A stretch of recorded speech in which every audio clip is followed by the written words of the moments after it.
All right. Next speaker is Adam Castle. He received an undergraduate degree in history and political science from Hope College and a postgraduate degree from the University of Edinburgh in international and education politics.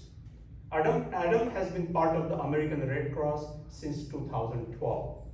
He's serving in his current role of executive director since April 2021. Adam has spent his professional career working in the nonprofit organizations such as Habitat for Humanity, Open Doors Kalamazoo, Teach for America, Hands-On Network, and Gryphon Place 211. Adam Castle, please.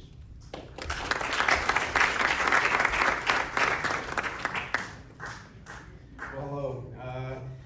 It's quite the honor to be here tonight. When I was invited by Sujatha to come and speak, I was incredibly humbled to know I'd be having the opportunity to talk about volunteerism in our local community, particularly with what just happened back on May 7th, the tornadoes.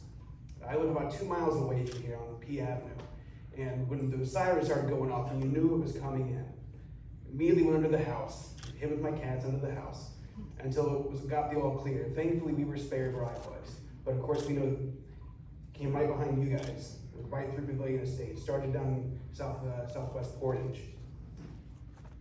We had a planning call for the Red Cross for the state of Michigan to figure out how we're going to respond. What's the need on the ground? Where are we going to go?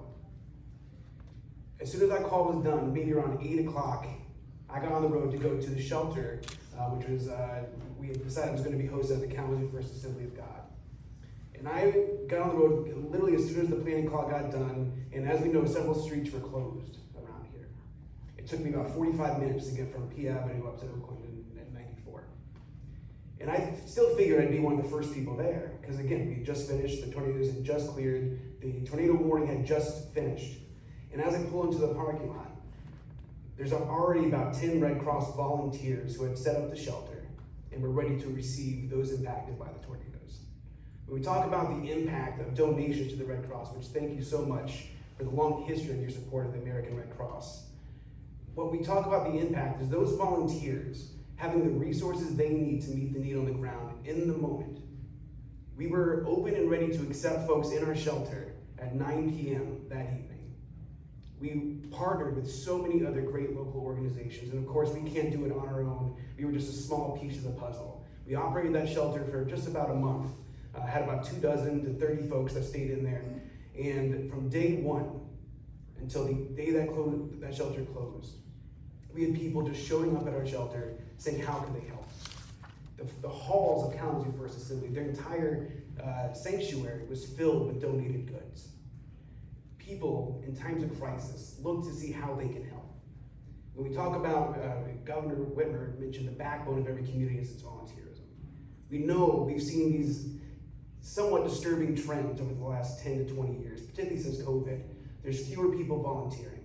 About 15 to 20 folks, 15 to 20% of Americans are volunteering less.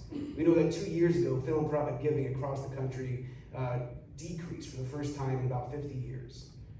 But we know that we are asked to do more now than ever. The need is greater, and we're asked to do it with less.